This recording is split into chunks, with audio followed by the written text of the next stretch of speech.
नमस्कार, 25 खबर 25 रिपोर्टर में आपका स्वागत है। आपके साथ मैं हुरीना गौरव। शुरुआत करते हैं हरियाणा की खबर से। हरियाणा मंत्रिमंडल में नए मंत्रियों को उनके विभागों की जिम्मेदारी सौंप दी गई है। साथ ही कैबिनेट में शामिल पुराने मंत्रियों के विभागों में भी फेरबदल किया गया है। हरियाणा कैबिनेट में फेरबदल और विस्तार के बाद नए मंत्रियों को विभागों का बंटवारा भी कर दिया गया है। हरियाणा मंत्रिमंडल में नए मंत्रियों को उनके विभागों की जिम्मेदारी सौंप दी गई है। साथ ही कैबिनेट में शामिल पुराने मंत्रियों के विभागों में भी फेरबदल किया गया है। मंत्रिमंडल में नए मंत्री के तौर पर शामिल हुए विपुल गोयल को उद्योग, पर्यावरण एवं तकनीकी शिक्षा विभाग की जिम्मेदारी सौंपी गई है। विपुल गोयल ने बताया कि वाइब्रेंट हरियाणा की तर्ज पर सूबे में उद्योगों को आगे बढ़ाने के लिए हर वो कोशिश की जाएगी जिसकी जरूरत है। हरियाणा के अंदर, हरियाणा के हर क्षेत्र में उस क्षेत्र के अनुसार जो ज़रूरत है उस तरह की इंडस्ट्रीज़ को डेवलप करके फिर हरियाणा का पूरा चहुमुखी विकास हो सके, लोगों को रोज़गार मिल सके और जो एग्जिस्टिंग इंडस्ट्रीज़ हैं उन्हें और बढ़ावा मिल सके। इस तरीके की योजनाएं और कार्य करें। मनीष ग्रोवर को सहकारिता और शहरी स्थानीय निकाय की जिम्मेदारी सौंपी गई है। मंत्री बनने के बाद रोहतक पहुंचने पर उनका जोरदार स्वागत हुआ। मनीष ग्रोवर ने मुख्यमंत्री के सबका विकास सबका साथ की नीति पर आगे बढ़ने की बात कही। मुख्यमंत्री जी का जो एजेंडा है सबका साथ सबका विकास है, हरियाणा एक, उसी एजेंडे को लेकर जो 20 महीने से माननीय मुख्यमंत्री जी चले हुए हैं, उसी अभियान को उनके आशीर्वाद से इस प्रदेश की जनता को आगे बढ़ाएंगे। विपुल गोयल को पर्यावरण विभाग की जिम्मेदारी भी सौंपी गई है, जिस पर उनका कहना है कि एनसीआर में पर्यावरण की सेहत सुधारने पर उनका विशेष फोकस रहेगा। मीटिंग करके और सारा देखकर रिव्यू करके उस पर काफ़ी काम किया।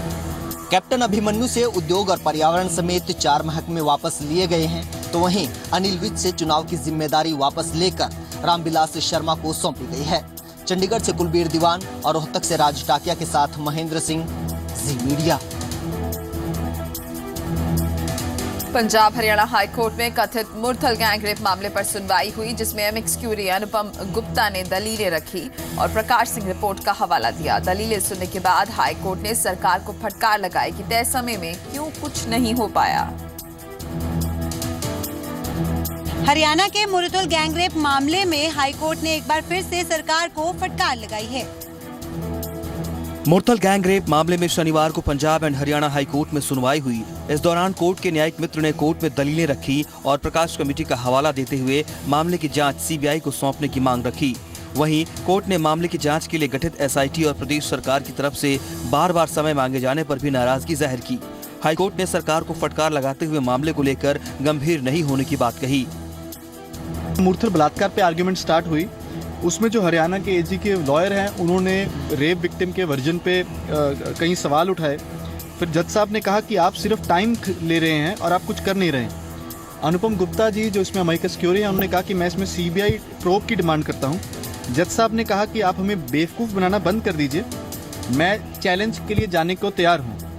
फिर जज साहब ने कहा कि ये बहुत ही फ्रस्ट्रेटिंग हो चुका है और फिर जज साहब ने बहुत ही इमोशनल होकर, भावुक होकर कहा कि अगर आपका परिवार या आपका घर होता तब आपको शायद दर्द महसूस हो पाता। आपका कोई दिल नहीं है, आप एक बेदिल सरकार हैं और आप पीड़िताओं के और जिन लोगों के घर जले और इसमें आगजनी हुई उनका दर्द नहीं समझ सकते। मुरथल गैंगरेप मामले की अगली सुनवाई 19 अगस्त को होगी। चंडीगढ़ से नितिका महेश्वरी, सी मीडिया। चंडीगढ़ में पंजाब कांग्रेस अध्यक्ष कैप्टन अमरिंदर सिंह की अगुवाई में पंजाब कांग्रेस के सीनियर नेताओं की बैठक हुई, जिसमें पंजाब विधानसभा चुनाव को लेकर चर्चा हुई। पंजाब कांग्रेस ने आगामी विधानसभा चुनाव के मद्देनजर रणनीति के तहत अब डोर टू डोर अभियान शुरू करने का ऐलान किया है।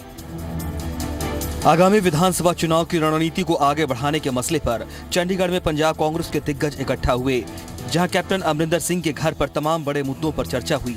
इस दौरान कांग्रेस ने अकाली सरकार की नाकामियां उजागर करने और आम आदमी पार्टी के दावों की पोल खोलने के लिए 8 अगस्त से डोर टू डोर अभियान शुरू करने का फैसला लिया है।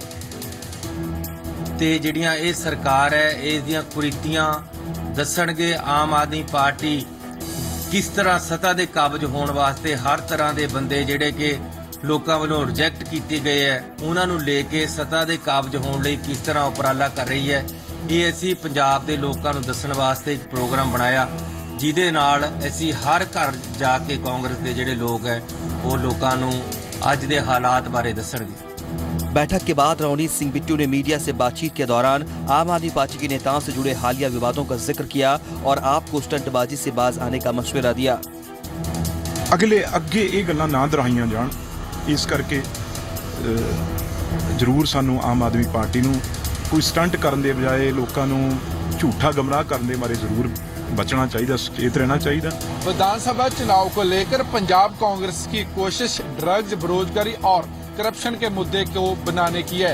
चंडीगढ़ से जगतार बुल्लर, जी मीडिया। पंजाब में एसवाईएल और नशे का मुद्दा हमेशा से ही सियासी पार्टियों के लिए बड़ा हथियार रहा है। अब एक बार फिर से कांग्रेस ने सूबा सरकार को घेरने के लिए इन मुद्दों पर नई रणनीति बनाई है। पंजाब कांग्रेस ने ड्रग्स और एसवाईएल के मुद्दे को लेकर नई रणनीति तैयार की है। सतलुज यमुना लिंक नहर के मसले पर पंजाब के मुख्यमंत्री आर पार की लड़ाई लड़ने का ऐलान कर चुके हैं। वो साफ कर चुके हैं कि किसी भी सूरत में सूबे का पानी बाहरी राज्यों को नहीं देंगे। अकाली दल के इस स्टैंड को कांग्रेस चुनावी स्टंट करार दे चुकी है, लेकिन उसे ये भी डर है कि कहीं अकाली दल इसे भुनाकर बढ़त न बना ले।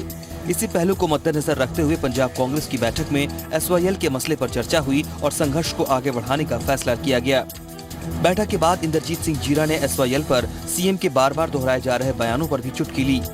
ਤੇ ਪ੍ਰੋਗਰਾਮ ਬਣਾਇਆ ਵੀ ਅਗਲੇ ਦਿਨਾਂ ਦੇ ਵਿੱਚ ਪ੍ਰੋਗਰਾਮ ਬਣਾ ਕੇ ਸੰਘਰਸ਼ ਜਿਹੜਾ ਹੈ ਇਹਦੇ ਤੇ ਲੜਿਆ ਜਾਵੇਗਾ। ਜਦੋਂ ਕੋਰਟ ਨੇ ਫੈਸਲਾ ਕਰ ਹੀ ਦਿੱਤਾ, ਉਦੋਂ ਬਾਅਦ ਤਾਂ ਕੋਈ ਕਹੇ ਵੀ ਮੈਂ ਜੇਲ੍ਹ ਚਲਾ ਜਾਊਂਗਾ, ਮੈਂ ਚੀਚੀ ਨੂੰ ਫੋਨ ਲਾ ਕੇ ਸ਼ਹੀਦ ਬਣਨ ਦੀ ਕੋਸ਼ਿਸ਼ ਕਰੇ, ਤਾਂ ਉਦੋਂ ਬਾਅਦ ਤਾਂ ਕੋਈ ਫਾਇਦਾ ਨਹੀਂ। ਉਸ ਤੋਂ ਪਹਿਲਾਂ ਹੀ ਜਿਹੜਾ ਕੁਝ ਕੀਤਾ था। बीते कई महीनों से पंजाब की सियासत का तापमान बढ़ाने वाले ड्रग्स के मुद्दे पर भी कांग्रेस ने एक कमेटी का गठन किया है, जिसका नेतृत्व रवनीत सिंह बिट्टू करेंगे। ਇੱਕ ਅਸੀਂ ਅੱਜ ਜਿਹੜੀ ਮੈਨੂੰ ਜ਼ਿੰਮੇਵਾਰੀ ਦਿੱਤੀ ਗਈ ਹੈ, ਇਹਦੇ ਵਿੱਚ ਹੀ ਡਰੱਗਸ ਦੇ ਉੱਤੇ ਇੱਕ ਕਮੇਟੀ ਬਣਾਈ ਗਈ ਹੈ। ਉਹਦੇ ਵਿੱਚ ਮੈਨੂੰ ਉਹਦਾ ਚੇਅਰਮੈਨ ਬਣਾ ਕੇ ਸਿੱਕੀ ਜੀ ਕਨਵੀਨਰ ਨੇ, ਤੇ ਉਹਦੇ ਵਿੱਚ ਅਗਲੇ ਪ੍ਰੋਗਰਾਮ ਡਰੱਗਸ ਤੇ ਇੱਕ ਬਹੁਤ ਬੜੀ ਕਮੇਟੀ ਹੈ ਜਿਹੜੀ ਉਹ ਅੱਜ ਬਣੀ ਆ। ਉਹਦੇ ਲਈ ਅਸੀਂ ਵਿਉਂਤਬੰਦੀ ਅੱਜ ਬਣਾਈ ਹੈ ਵੀ ਕਿਸ ਤਰੀਕੇ ਨਾਲ ਅੱਗੇ ਉਹਦਾ ਕੰਮ ਕਰਨਾ। ਤੇ कांग्रेस नेता इंद्रजीत सिंह जीरा ने मुख्यमंत्री बादल के एसवाईएल के स्टैंड पर सवाल खड़े करते हुए पलटवार किया है। चंडीगढ़ से जगतार भुल्लर के साथ पंकज कपाही, जी मीडिया। आम आदमी पार्टी ने आज पूरे देश के साथ साथ जालंधर में भी दलित मुद्दे पर जोरदार प्रदर्शन किया और आरोप लगाया कि बीजेपी एक एंटी दलित पार्टी है। गुजरात में दलित युवकों की पिटाई के विरोध में आज आम आदमी पार्टी के दलित विंग ने जालंधर में जोरदार प्रदर्शन किया। पंजाब के आगामी विधानसभा चुनाव में फतह हासिल करने के लिए हर दल दलित वोटों पर नजर गड़ाए हुए है। दलित वोटों में सेंधमारी की कोशिश अकाली दल, कांग्रेस और आम आदमी पार्टी की तरफ से भी होती रही है। बीजेपी ने भी सांपला को अध्यक्ष बनाकर इस रेस में बाजी मारने की कोशिश की है, लेकिन केजरीवाल इन सब से आगे निकलने की जुगत में लगे हैं। यही वजह है कि पार्टी गुजरात में हुई दलितों की पिटाई के मसले को पंजाब में भी भुनाने की कोशिश में है। इसका एक नमूना जालंधर में देखने को मिला, जहां पार्टी के दलित विंग ने गुजरात विंग पिटाई मसले को लेकर रोष प्रदर्शन निकाला, जिसमें बड़ी संख्या में आम आदमी पार्टी के कार्यकर्ताओं ने हिस्सा लिया। गुजरात विच ਜਿਹੜੇ ਦਲਿਤ ਹੈ ਉਹਨਾਂ ਤੇ ਬਹੁਤ ਹੀ ਘਿਨਾਉਣੇ ਜਿਹੜੇ ਅਤਿਆਚਾਰ ਹੋ ਰਹੇ ਨੇ। ਅਸੀਂ ਸਮੁੱਚੇ ਭਾਰਤ ਵਿੱਚ ਅੱਜ ਆਮ ਆਦਮੀ ਪਾਰਟੀ ਵੱਲੋਂ ਸਾਰੇ ਹੀ ਜ਼ਿਲ੍ਹਾ ਲੈਵਲ ਤੇ ਜਿਹੜਾ ਇਹ ਰੋਸ ਪ੍ਰਦਰਸ਼ਨ ਕਰ ਰਹੇ ਹਾਂ ਕਿ अत्याचार ਜਿਹੜੇ ਹੋ ਰਹੇ ਨੇ ਇਹ ਇੱਕ ਸੋਚੀ ਸਮਝੀ ਸਾਜ਼ਿਸ਼ ਤਹਿਤ ਹੋ ਰਹੇ ਨੇ। पंजाब में दलित वोटों की अपनी अहमियत है। यही वजह है कि दलित वोटों को लेकर कांग्रेस और केजरीवाल कोई भी मौका नहीं गंवाना चाहते। तो वहीं भाजपा सांपला को पंजाब का अध्यक्ष बनाकर रेस में बने रहने की कोशिश में है। जालंधर से राजीव अदवा, सी मीडिया। गृह मंत्री राजनाथ सिंह आज श्रीनगर के दौरे पर रहे। यहां वो मुख्यमंत्री और राज्यपाल के अलावा सिविल सोसाइटी के नुमाइंदों से भी मिले। केंद्रीय गृह मंत्री राजनाथ सिंह ने कश्मीर दौरे के तहत राजधानी श्रीनगर पहुंचकर सूबे में सुरक्षा हालातों का जायजा लिया। कश्मीर की आवाम से सीधे बातचीत के मकसद से गृह मंत्री राजनाथ सिंह आज श्रीनगर पहुंचे।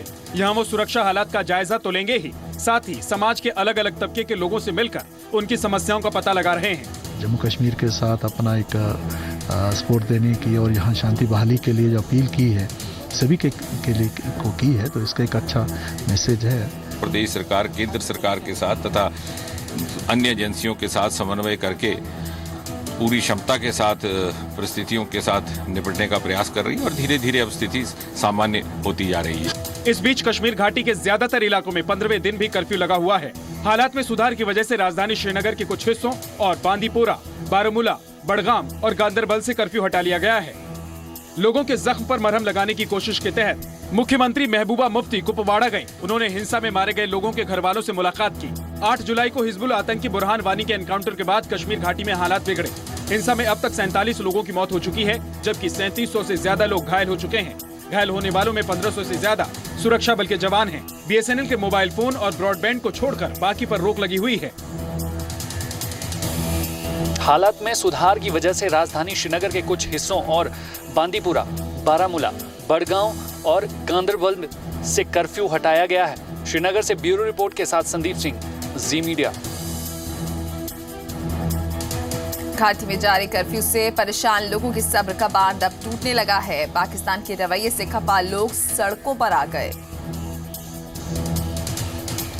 पाक पीएम नवाज शरीफ के खिलाफ जम्मू के लोगों ने प्रदर्शन किया। जम्मू कश्मीर को पाकिस्तान में मिलाने की नापाक ख्वाहिश जताने वाले पाकिस्तानी पीएम नवाज शरीफ के खिलाफ जम्मू में जबरदस्त विरोध देखने को मिला। जम्मू के लोगों की मांग है कि पाकिस्तान के साथ कोई शांति वार्ता नहीं होनी चाहिए।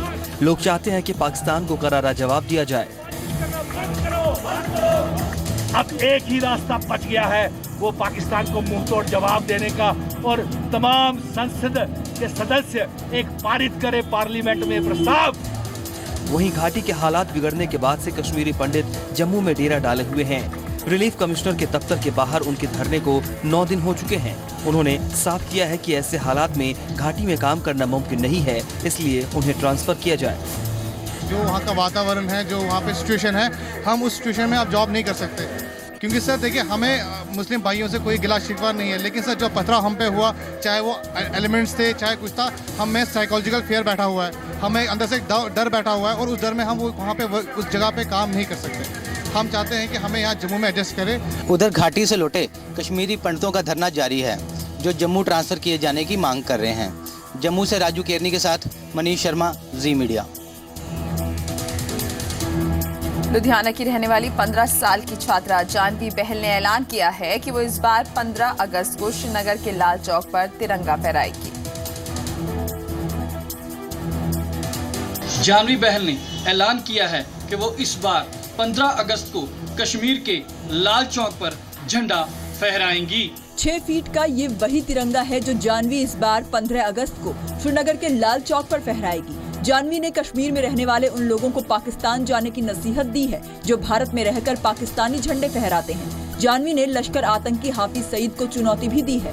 पाकिस्तान के झंडे फहराए हैं या जिन्होंने हमारे झंडे का अपमान किया है, उनके सामने जाके मैं वो झंडा फहराऊंगी।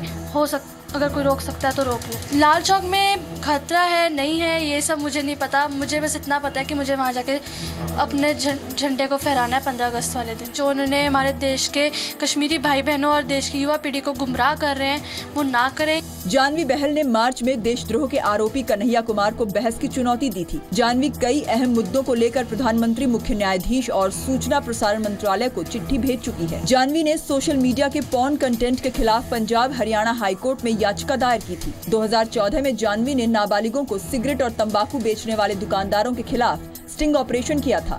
कई अभियानों में भागीदारी के लिए पीएम मोदी जानवी की तारीफ भी कर चुके हैं। ब्यूरो रिपोर्ट के साथ गगन बटला, जी मीडिया। कांग्रेस ने आज से यूपी चुनाव के लिए अभियान की शुरुआत बस यात्रा से की है। यूपी मिशन को मद्देनजर रखते हुए कांग्रेस ने राहुल और सोनिया गांधी की मौजूदगी में 27 साल यूपी बेहाल के नारे के साथ 3 दिवसीय बस यात्रा की शुरुआत की है। यूपी में अपनी खोई हुई सियासी जमीन को फिर से हासिल करने के लिए कांग्रेस अब बस यात्रा का सहारा ले रही है।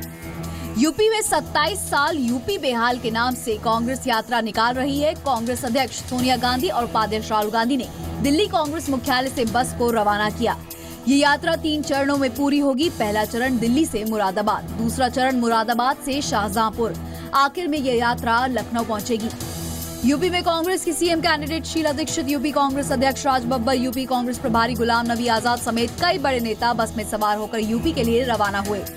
यूपी की जनता ने बीजेपी की सरकार भी देखी, राज्य सरकार बीएसपी की भी 2-3 दफा देखी, समाजवादी पार्टी की भी 2-3 दफा यूपी के लोगों ने सरकार देखी। अब उत्तर प्रदेश की जनता तब्दीली चाहती है, बदलाव चाहती है। कांग्रेस अध्यक्ष श्रीमती सोनिया गांधी और उपाध्यक्ष श्री राहुल गांधी का यही उत्तर प्रदेश के लोगों के लिए मैसेज है कि इकट्ठे रहो, प्यार से रहो और कांग्रेस की तरफ बढ़ो। कांग्रेस की बस यात्रा पर बीजेपी ने चुटकी ली है। बीजेपी का कहना है कि कांग्रेस कुछ भी कर ले, यूपी में उसे कुछ नहीं मिलने वाला है।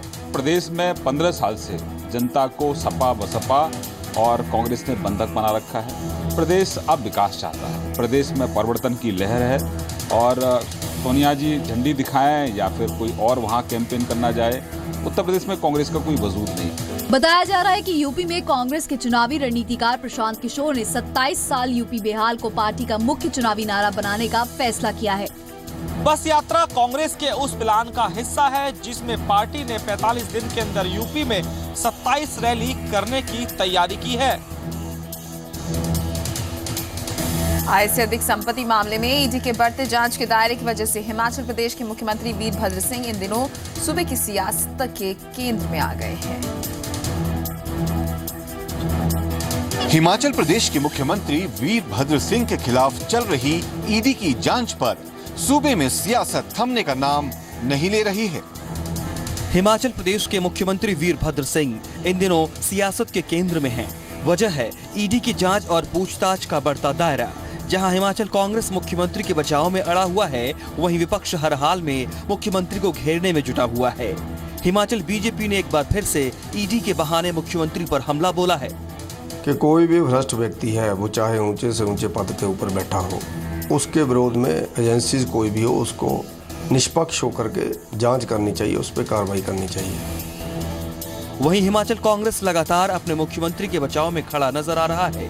बीजेपी के आरोपों पर पलटवार करते हुए प्रदेश कांग्रेस ने विपक्ष को ऐसे कानूनी मसलों में धैर्य रखने की नसीहत दी है।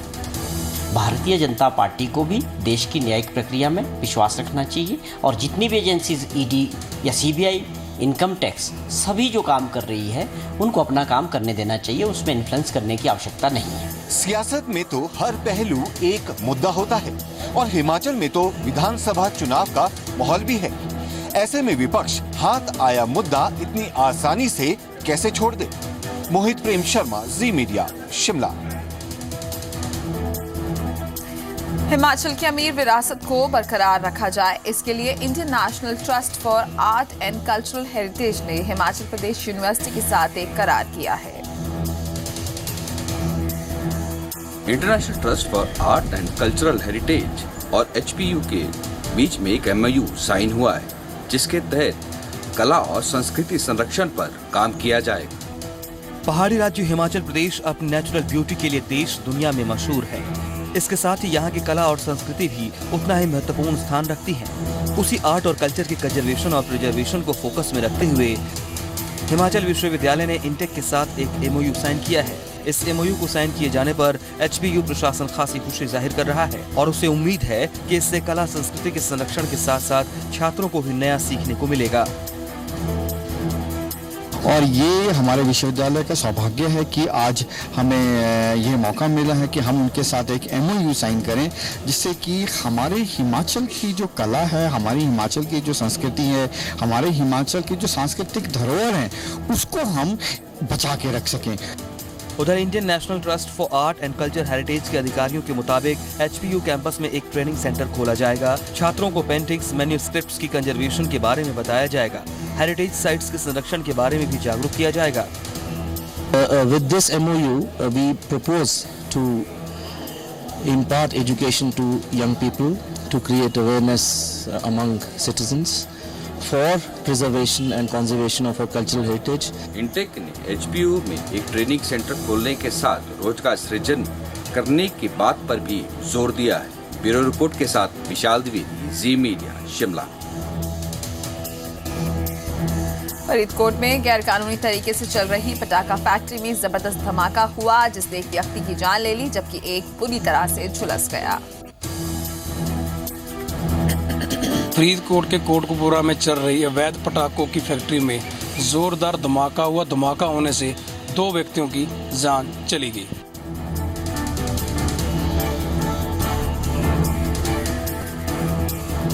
फरीदकोट के कोटकपुरा की प्रेमनगर कॉलोनी में उस वक्त अफरा तफरी मच गई जब यहां चल रही अवैध पटाखा फैक्ट्री में अचानक ब्लास्ट हो गया। धमाका इतना जबरदस्त था कि छत के परखच्चे उड़ गए और मौके पर मौजूद एक शख्स की मौत हो गई जबकि दूसरे की अस्पताल में मौत हुई। चल गए जी अज भी उस तो बाद पिता की डेथ हो गई है। और जख्मी कौन? हाँ जवाक नाल गवंडियां दा ही वेखण गया ही और बेचारा आ गया बलेटे च अंदर वड़िया बच्चा ते पापा जी ते वड़दा सारी अग लग गई है। ठीक है जी उस तो बाद फिर जो धमाका मुकाया उदों असीं आए नाल गवंडियां ही सुन के आवाज आए उस बाद पैप मगर दी फड़ाई उस बाद अग बुझाई। पुलिस ने हादसे की तस्दीक करते हुए मामले की जांच शुरू कर दी है। पटाखे वगैरह उन्होंने स्टोर किए हुए उन्होंने अग लग जाने कारण उसकी जगह वो सड़ गया झुलस गया है। एक कोई मुंडा गवांढियां का महल्ले के मिलना आया सी वो भी झुलस गया। तारा सिंह की है सिविल हस्पताल कोटकपुरा लेके गए थे मेडिकल कॉलेज आज सुबह की मौत हो गई। ये बता दें कि इसमें 7 साल पहले भी इस तरह का धमाका पेश हुआ था, लेकिन प्रशासन की तरफ से अभी तक इसके लिए कोई भी पुख्ता प्रबंध नहीं किए गए हैं। फरीदकोट से देवानंद शर्मा, जी मीडिया। पंजाब स्कूल शिक्षा बोर्ड की नकली किताबें छपने का मामला सामने आया है। शिक्षा बोर्ड मामले के सामने आते ही सक्रिय हो गया है और इस मामले में एफआईआर दर्ज करवाई गई है। आपने नकली सामान के बारे में तो बहुत कुछ सुना होगा, लेकिन अब पंजाब स्कूल एजुकेशन बोर्ड की नकली किताबें बाजार में धड़ल्ले से बिक रही हैं। पंजाब स्कूल शिक्षा बोर्ड पंजाब के भविष्य को सही दिशा देना जिसकी जिम्मेदारी है, उसी की नकली किताबें बाजार में हैं और बच्चों के भविष्य के साथ खिलवाड़ हो रहा है। किताबें धड़ल्ले से बाजार में बिक रही हैं और अब पंजाब स्कूल शिक्षा बोर्ड को इसकी जानकारी मिली और बोर्ड फौरन हरकत में आया। बोर्ड ने पहले टीम बनाकर पूरे मामले की जांच की और जांच में नकली किताबें बिकना सही पाया गया। तो अब बोर्ड ने फिलहाल पुलिस में एफआईआर दर्ज करवा दी है। सिक्ख्या बोर्ड ने इसका पर्दाफाश किया है कि जिहड़ा सिक्ख्या बोर्ड दीयां किताबां दे नाम ते किसी पब्लिशर ने वो किताबां प्रिंट करा के साडी किताब नूं वेचण की कोशिश की है। सो फिर असी तुरंत एक्शन लेंदे हुए वो एफआईआर दर्ज कराई है। एप्रोप्रिएट एक्शन है जिहड़ा वो लेना चाहिए। छात्रों के भविष्य का ये ताज़ा मामला बेहद ही गंभीर है। चंडीगढ़ से रविंद्र सिंह के साथ जसविंदर बब्बर, जी मीडिया। पटना में मासूम खतरे के साए में पड़ने को मजबूर हैं। स्कूल की इमारत की हालत इस कदर जर्जर है कि किसी भी समय ये भरभरा कर गिर सकती है। ठिंडा में गांव सेमा का स्कूल जर्जर हालत में है, जो कभी भी बड़े हादसे को दावत दे सकता है। जब विद्या का प्रकाश होता है तो अंधेरा दूर हो जाता है, पर जरा इन तस्वीरों को गौर से देखिए। क्या यहाँ विद्या का प्रकाश हो सकता है जहाँ हर वक्त विद्यार्थियों के मन में छत के गिरने का डर हो, स्कूल में आवारा जानवर घूमते हों? तो क्या ऐसे स्कूल में विद्यार्थी पढ़ाई कर सकेंगे? बठिंडा के गांव सेमा में इस सरकारी स्कूल की ये तस्वीरें अपने मुंह से काफी कुछ बयान कर रही हैं। अपने बच्चों की जिंदगी को खतरे में डालकर माता पिता उन्हें स्कूल भेजने के लिए मजबूर हैं। उनका आरोप है कि वो कई बार इस बारे में शिकायत कर चुके हैं, पर स्कूल के हालात बद से बदतर ही हुए हैं। कमरे की हालत बहुत खसरा गई, टिकन वाली छत हुई पई है, कमरे पाटे पे है, स्कूल दे विच समस्या है। सरकार ने कोई बेनती नहीं सुनी, साढ़े स्कूल बारे कोई ध्यान नहीं दिता। इसलिए इतों के अध्यापकों ने पूछा तो कहते भी असीं घट्टो घट्ट 10 बार लिख के प्रशासन में दे चुके हैं, पर अज तक उस पर कोई कार्रवाई नहीं हुई। तो बच्चे बहुत तंग परेशान आ, बच्चे डरते बेचारे कुछ बोल नहीं रहे। स्कूल में बच्चे पूरी लगन से पढ़ाई करने की कोशिश तो कर रहे हैं, पर इन हालात में उनकी ये कोशिश कितनी कामयाब हो सकती है, अंदाजा लगाना मुश्किल नहीं। हाँ जी, कई कमरे टुटे थे जवाक जी प्राइमरी स्कूल च बहते थे, लाइब्रेरी च 2-2 बहते हैं जी, तो एक कमरे च 2-2 क्लासां बिठाई हैं जी। जितना खतरा स्कूल में पढ़ने वाले बच्चों के लिए है, उतना ही खतरा स्कूल में अध्यापकों के लिए भी है।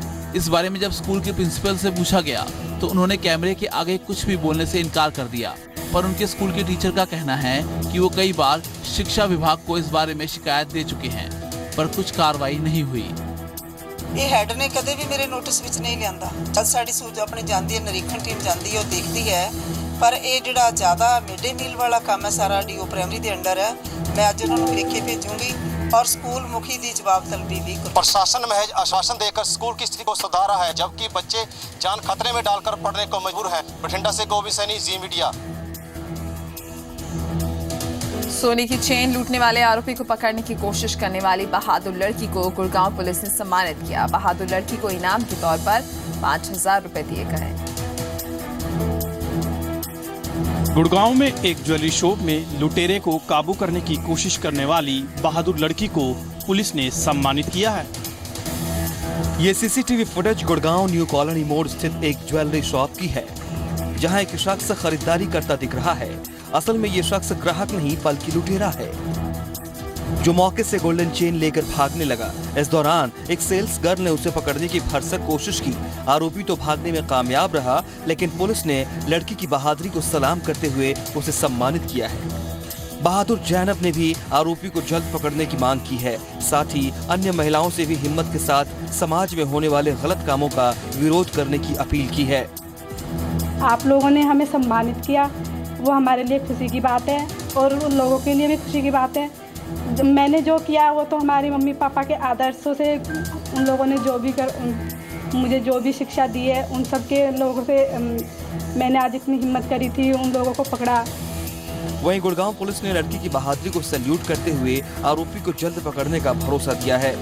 थैली मंडी के एरिया की है, ज्वेलर्स की दुकान के ऊपर 4 महिलाएं खरीदारी के बहाने, जेवरात खरीदारी के बहाने हैं और उनमें से मौका लगाकर एक महिला ने जेवरात का बॉक्स उठाकर अपने थैले में डाल दिया और वहाँ से रफू चक्कर हो गई, जिनके बारे में केस रजिस्टर कर लिया गया है और जल्दी ही मुलजिमों को अरेस्ट कर लिया जाएगा। बहादुरी का परिचय देने वाली जैनब ने अन्य लड़कियों और महिलाओं से भी हर मुश्किल का डटकर सामना करने की अपील की है। गुड़गांव से आलोक उपाध्याय के साथ अमन कपूर, जी मीडिया। भारतीय वायुसेना के लापता विमान AN-32 का 30 घंटे बाद भी कोई सुराग नहीं मिला। लगातार खराब मौसम के बावजूद सर्च ऑपरेशन जारी है। भारतीय वायुसेना के लापता हुए विमान की तलाश जारी है। IAF के AN-32 विमान ने शुक्रवार को ताम्बरम एयरबेस से पोर्ट ब्लेयर के लिए उड़ान भरी थी। रक्षा मंत्री मनोहर पर्रिकर आज चेन्नई के पास ताम्बरम एयरबेस पहुंचे। लापता विमान की तलाश के लिए जारी सर्च ऑपरेशन की जानकारी ली। रक्षा मंत्री ने हवाई सर्वे के लिए उड़ान भी भरी। रक्षा मंत्री ने AN-32 में सवार लोगों के परिवारों तक सर्च ऑपरेशन की पूरी जानकारी पहुंचाने के निर्देश दिए। आंध्र प्रदेश के मुख्यमंत्री चंद्रबाबू नायडू ने विशाखापट्टनम पहुंचकर लापता विमान में सवार लोगों के परिवारों से मुलाकात की और मदद का भरोसा दिया।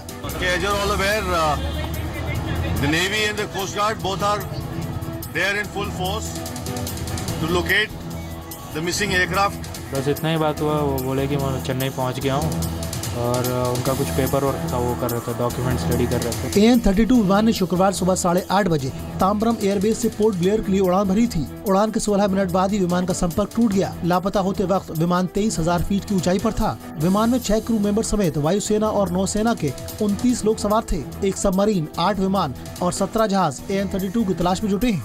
सर्च ऑपरेशन में सैटेलाइट रुकमणी की भी मदद दी जा रही है। पीएम मोदी ने AN-32 की तलाश में हर मुमकिन संसाधनों के इस्तेमाल का आदेश दिया है। ब्यूरो रिपोर्ट के साथ गुरदर्शन सिंह, जी मीडिया। निर्वासित तिब्बत के सांसद ने चीन पर जमकर हमला बोला है और दावा किया है कि चीन विकास के रास्ते पर तेजी से आगे बढ़ रहे भारत को रोकने के लिए विरोध कर रहा है। भारत की NSG में सदस्यता की खिलाफत करने वाले चीन को निर्वासित तिब्बत सलाह दे रहा है। NSG क्लब में भारत को शामिल किए जाने की कोशिश का चीन ने विरोध किया था। चीनी राष्ट्रपति से पीएम मोदी की अपील के बावजूद चीन ने अपना स्टैंड नहीं बदला।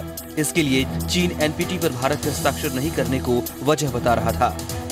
अब चीन के इस कदम पर निर्वासित तिब्बत ने आपत्ति दर्ज कराई है।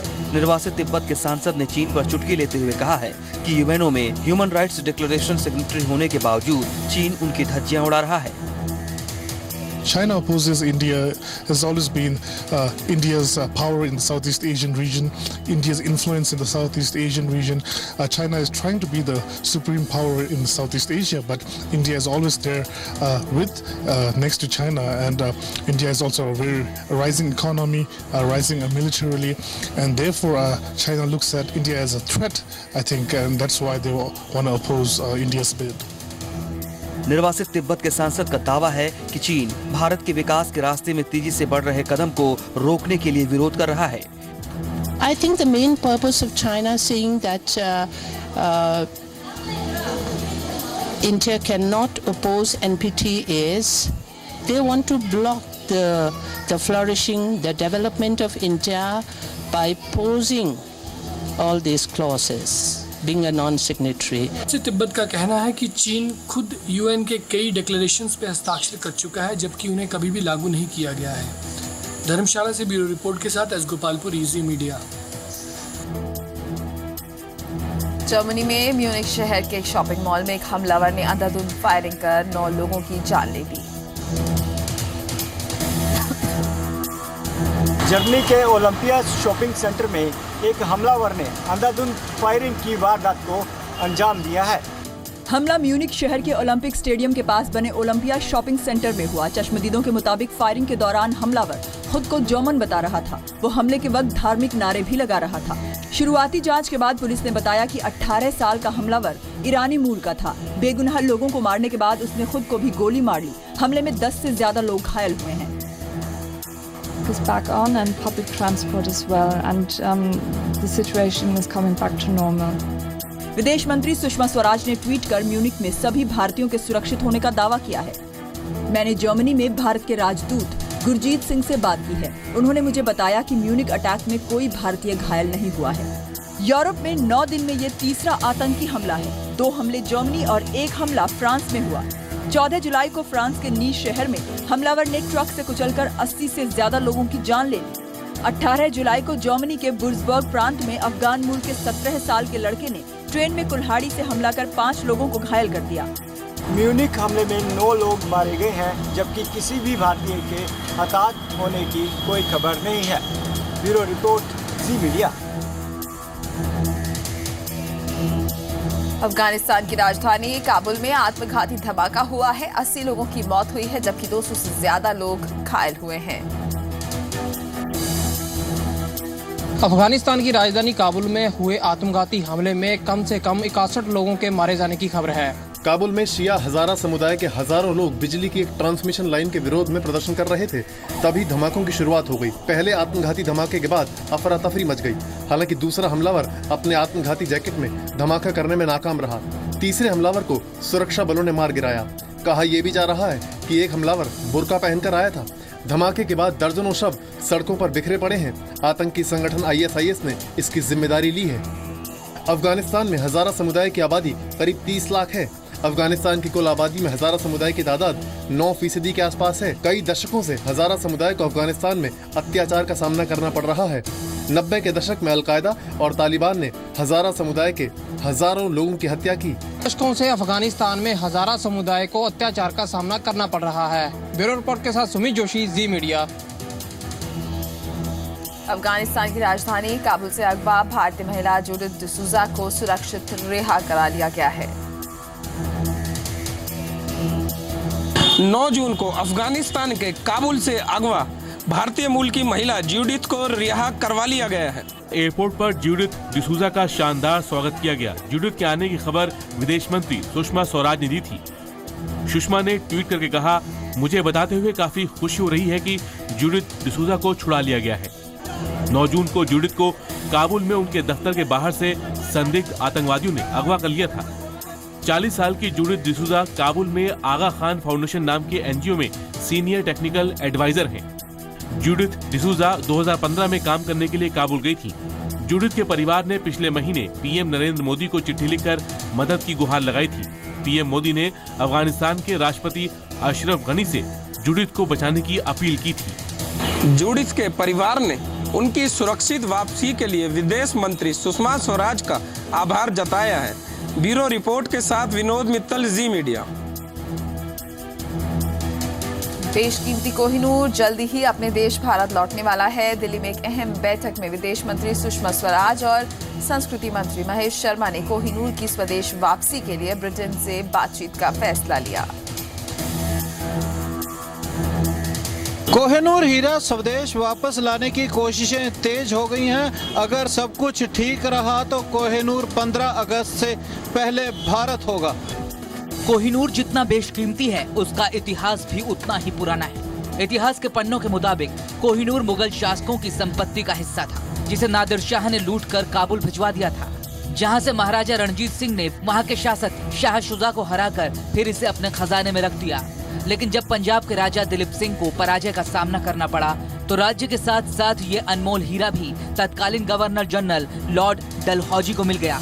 डलहौजी ने आकाओं को खुश करने और उनकी नजरें इनायत पाने के लिए इस हीरे को अंग्रेज शासकों को सौंपकर निश्चय कर लिया। ईस्ट इंडिया कंपनी ने इसका विरोध किया, लेकिन डलहौजी ने गुपचुप तरीके से इस हीरे को ब्रिटेन भिजवा दिया। मुगल शासकों से पहले कोहिनूर हीरा आंध्र प्रदेश के गुंटूर जिले में स्थित कोल्लूर खदान से मिला था। इसे दुनिया का सबसे बड़ा हीरा माना जाता है। इस हीरे पर काकतीय राजवंश का हक था, जिसे एक हिंदू मंदिर में देवी के आंख के रूप में स्थापित किया गया था। इसके बाद कई आक्रमणकारियों के हाथों से होते हुए पहले मुगलों और फिर सिख शासकों से होते हुए अंग्रेजों के पास पहुंचा। आज की तारीख में यह हीरा ब्रिटेन की महारानी क्वीन एलिजाबेथ के मुकुट में जड़ा हुआ है। कहा जाता है कि खदान से निकला हीरा 793 कैरेट का था, जबकि 1852 से पहले ये 186 कैरेट का था, जबकि फिलहाल कोहिनूर 105.6 कैरेट का ही रह गया है। इसकी वजह ये थी कि जब कोहिनूर हीरे को ब्रिटेन लाया गया और महारानी ने देखा तो उन्हें पसंद नहीं आया, इसलिए इसकी दोबारा कटिंग करवाई गई। आपको बता दें कि कोहिनूर हीरा महाराजा रणजीत सिंह ने जीता था, जो कि राजा दिलीप सिंह के पास से होते हुए इंग्लैंड की महारानी एलिजाबेथ के मुकुट की शोभा बन गया। ब्यूरो रिपोर्ट के साथ अवतार गिल, जी मीडिया। इंसानों में टेस्ट ट्यूब बेबी की तरह मवेशियों के लिए भी फर्टिलाइजेशन की तकनीक को इजाद किया गया है। इंसानों पर सफलता मिलने के बाद टेस्ट ट्यूब बेबी का अब मवेशियों पर इस्तेमाल किए जाने की तैयारी है। गायों के नस्ल सुधार की दिशा में एक ऐसी तकनीक विकसित की गई है जो आने वाले समय में राष्ट्रीय गोकुल मिशन का एक अहम हिस्सा बनेगा। देश में गुजरात के गिर, पंजाब हरियाणा के साहिवाल, राजस्थान के थार पारकर और आंध्र प्रदेश के अंगोल नस्ल की गायों को अब सभी सामान्य गायों में बदलाव किया जा सकेगा।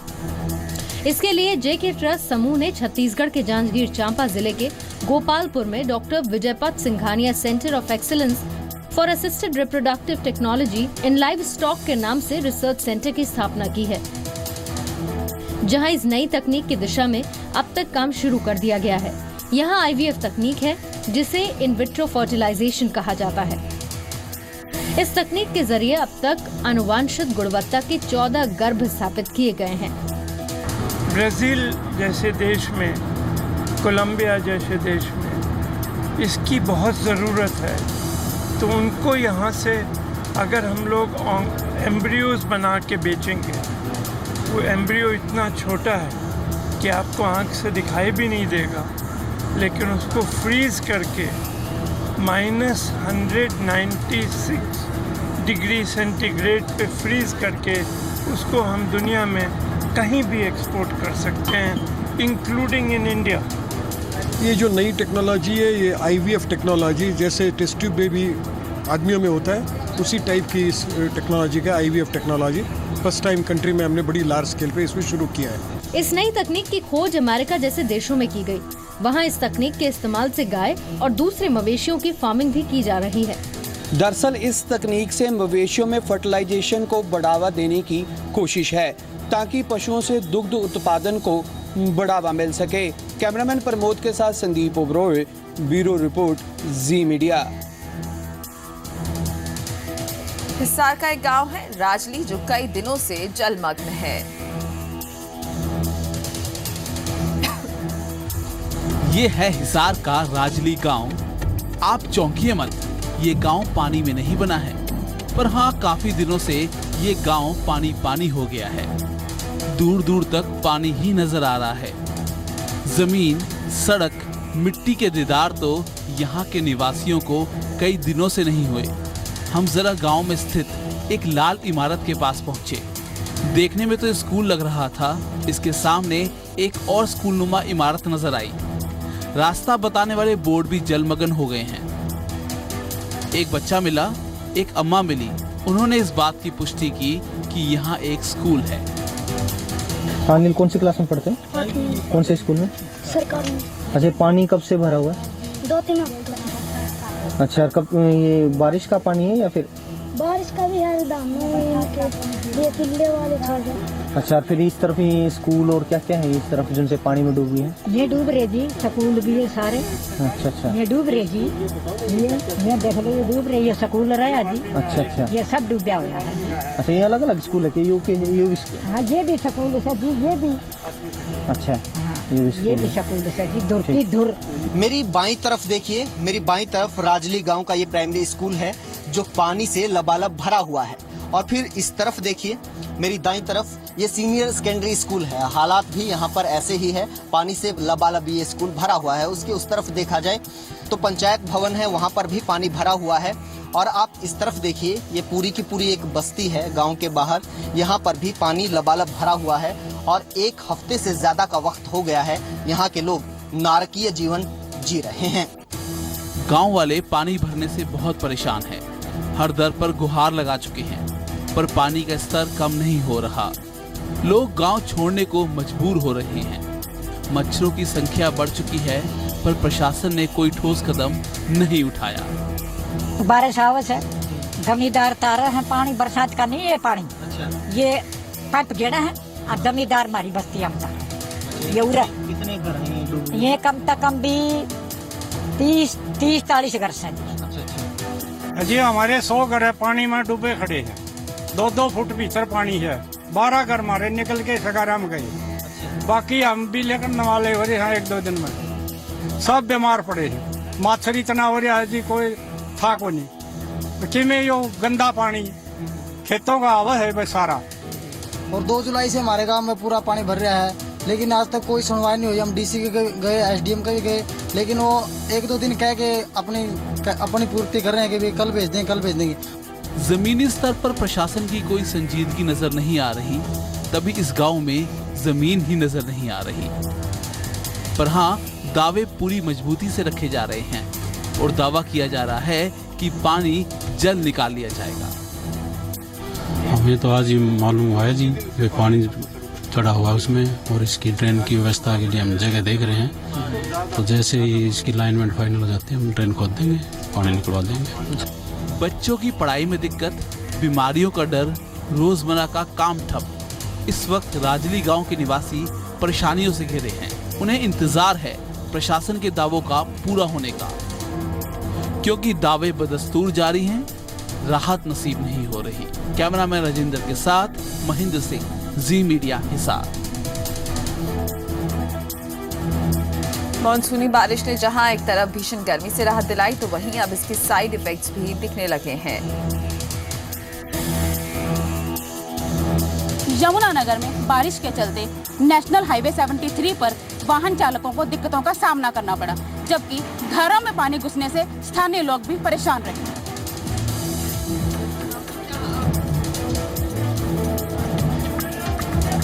तस्वीरें यमुनानगर की हैं, जहां महज 1 घंटे की बारिश ने प्रशासन के सभी दावों को हवा हवाई साबित कर दिया।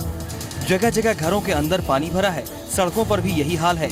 यानी आप न तो घर के अंदर महफूज हैं और न ही घर के बाहर। इससे 2-4 हो रहे लोगों ने सड़कों पर उतरकर प्रशासन के खिलाफ खुलकर नारेबाजी की। प्रशासन और स्थानीय नेताओं को कोसते हुए लोगों ने नालों की सफाई नहीं कराने का आरोप लगाया।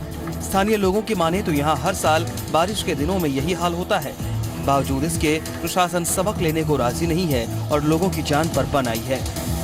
ये हाल है, अगर यहाँ पे पूरे दिन बारिश गिर जाए तो बात बंदों का क्या हाल होगा? ये सारा नाला ब्लॉक की वजह से और कुछ नहीं आएगी। 25 सालों में 30 सालों में कभी पानी नहीं आएगी। सारे जो भी आ रहा, इससे 5 साल से पानी आ रहा, घरों में पानी भर रहा है। हमारी रजिस्ट्रियाँ खराब हो गई, बेड खराब हो गए, रजाएं खराब हो गए। मेरा घर वाला अपंग है, वो चल नहीं सकता। हम इससे कितने परेशान हो रहे हैं। हमारे रोड जाम और विरोध प्रदर्शन की सूचना मिलते ही प्रशासन के आला अधिकारी लोगों के बीच पहुंचे, लेकिन गुस्साए लोगों ने उन्हें भी खूब खरी खोटी सुनाई। हालांकि इतना सब होने के बावजूद यमुनानगर के जिला उपायुक्त का दावा है कि इस बार नालों की सबसे ज्यादा सफाई हुई है। पहले का रिकॉर्ड देख लो, एक दिन में कितने बार, ठीक है, और जितना फ्लो, जितनी साफ सफाई इस बार नालों की गई है, इतनी कभी नहीं। जायजा लेने के लिए निकले प्रशासन को लोगों के गुस्से का सामना करना पड़ा। यमुनानगर से वीना रानी, जी मीडिया। और अब चलते चलते आपको छोड़ जाते हैं आज के मौसम के हाल के साथ। पंजाब और हरियाणा में आज बठिंडा और हिसार सबसे ज़्यादा गर्म रहे। बठिंडा में तापमान 38 डिग्री सेल्सियस दर्ज किया गया। मैदानों में बारिश का दौर थमने के बाद फिर से पारा बढ़ने लगा है। हिसार में अधिकतम पारा 37 डिग्री सेल्सियस दर्ज किया गया, जबकि दिल्ली में अधिकतम 36 डिग्री सेल्सियस और गुड़गांव में 35 डिग्री सेल्सियस तापमान दर्ज हुआ। वहीं चंडीगढ़ में अधिकतम तापमान 34 डिग्री सेल्सियस रहा। पंजाब की बात करें तो बठिंडा में सबसे ज्यादा 38 डिग्री सेल्सियस तापमान दर्ज किया गया है, जबकि लुधियाना में 36 और अमृतसर में 35 डिग्री सेल्सियस तापमान रहा। वहीं पटियाला में अधिकतम तापमान 34 डिग्री सेल्सियस रिकॉर्ड किया गया। हिमाचल की राजधानी शिमला में 25 और पर्यटन नगरी मनाली में 26 डिग्री सेल्सियस तापमान दर्ज किया गया। जम्मू कश्मीर में 35 डिग्री सेल्सियस के साथ जम्मू सबसे गर्म रहा, जबकि श्रीनगर में तापमान 32 डिग्री सेल्सियस दर्ज किया गया। पहाड़ी राज्यों की बात करें तो जम्मू में सबसे ज्यादा तापमान दर्ज हुआ है, जबकि श्रीनगर में भी पारा 30 डिग्री सेल्सियस के पार पहुंच गया है। ब्यूरो रिपोर्ट, जी मीडिया।